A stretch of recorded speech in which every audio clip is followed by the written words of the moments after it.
Hey everyone, welcome to Lots of Plots. If you're new here, I'm Raquel, and this is where we chat about all things bookish, from fantasy epics and sci-fi to spicy romances and everything in between. It has been way too long since my last video, but I am super excited to dive back in with you all, and what better way to return than with a fresh Romantasy series, because today we are talking about Quicksilver by Callie Hart. Before we jump in, I'm curious, have you read this one yet, or did the reviews scare you off? Because a lot of you did not like this book. Despite everyone singing its praises on BookTok for a while, it got absolutely torn apart on Goodreads and BookTube. So why does it still carry a 4-star rating? Let's find out. So what's Quicksilver all about? We meet Sarah Fane, a young woman who is just trying to survive in a harsh desert kingdom where water is more precious than gold. The kingdom has been ruled by a powerful and seemingly immortal queen for hundreds of years through what some suspect is an ancient magic. We come to discover that Ceres was born and raised in the kingdom's 7th and poorest district, where water is not only rationed, but it's often of such poor quality that it makes people sick. Residents are left with no choice but to steal what they need to survive and face daily harassments from the over-entitled guards. But one day, Sarah steals something more valuable than she bargained for and accidentally opens a portal to another world. She finds herself in a frozen Fey realm, tricked by a handsome yet secretive Fey warrior into using her connection to an ancient line of alchemists to turn the tide in a centuries-long Fey war. There's a lot Sarah needs to learn about this new world and herself if she's ever going to make it back home alive.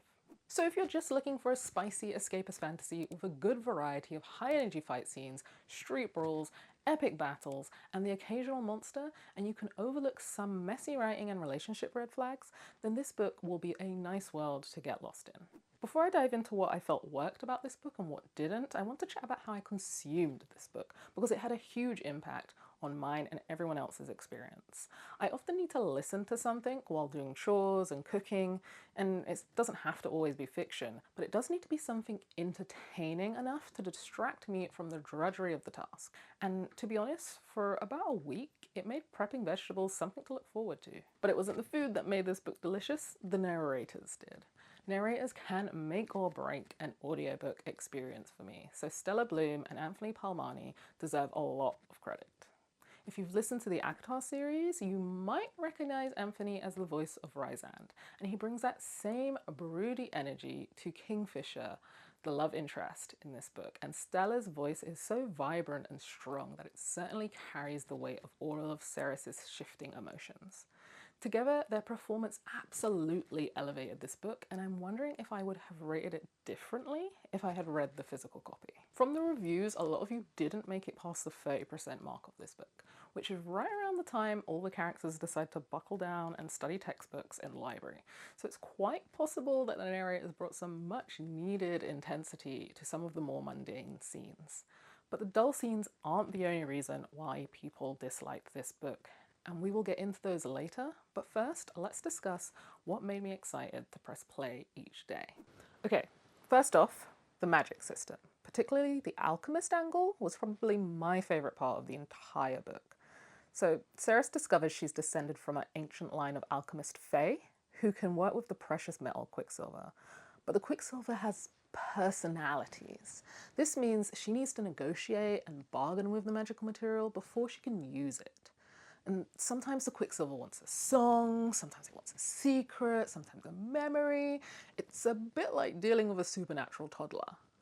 And it's a common trope in fantasy for magical materials like metals to be able to communicate or influence people, and an object acting in an unconventional or familiar way is not only unsettling, but it's also a very smart way to ensure a constant source of obstacles and challenges for your protagonist.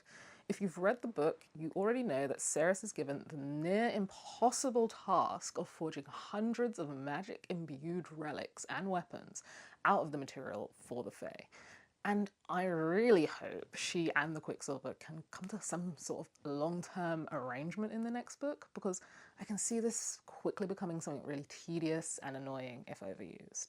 As I mentioned earlier, Callie Hart has a talent for writing thrilling combat scenes.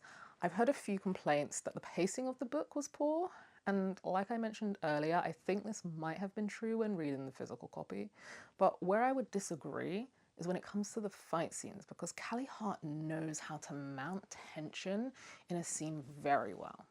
There are multiple scenes where the situation escalates from 0 to disaster in seconds. There's, of course, when she steals the gauntlet in the very beginning, which results in her scaling a wall. But then there's also when the love interest and her are sitting down to dinner and zombies crash through the wall. Or when she jumps through a portal and ends up in a free fall over an expanse of open water. All of these scenes have you on the edge of your seat, and for me, it was worth enduring the terrible exposition. Which again, if you're listening to the audiobook, isn't much of an issue. For me, the world this author has created has the right balance of fantasy, combat, and mystery, but one trend I just cannot stand at the moment with romantasy authors is adding every fantasy creature they can into one world. Fae, vampires, zombies, trolls, sprites, demons, witches. It's like playing fantasy bingo at this point with romantasy books. This would be fine if they felt a part of the universe with, their own lore, but often they're used more as like set dressing to make the world seem more magical without much effort. I would really love to see more romantasy authors going all in one specific mythology to form a strong base for their narrative. Otherwise, all the romantasy worlds just start feeling the same after a while. To this author's credit, there are no werewolves yet, but I can feel them coming. It would be the only magical creature she hasn't featured at this point. All that being said, this is Callie Hart's first foray into romantasy, so I can understand and even feel her having fun exploring all these different fantasy elements. It made the book feel all the more playful and exciting at times.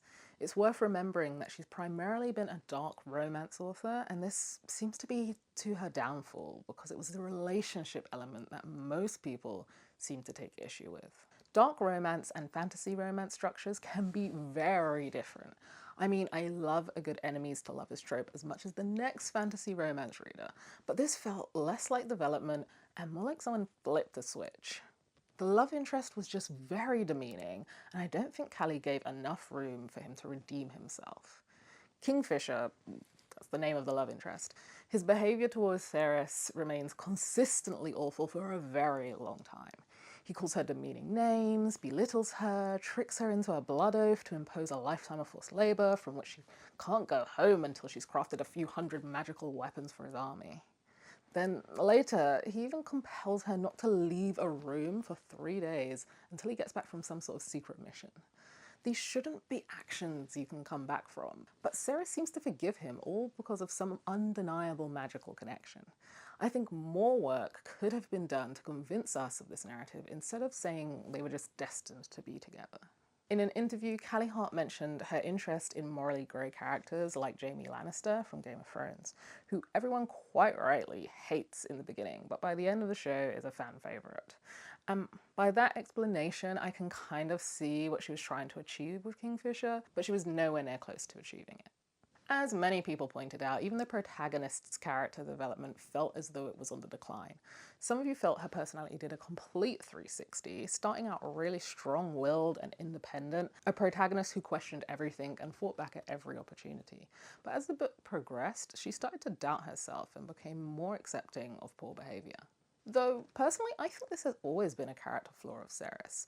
Very early on in the book, after she finds out Dorian Swift beat up her little brother over a card game, she can't stop thinking about how great this guy is, and continues to protect him in the Fae world. They're practically best friends by the end of the book.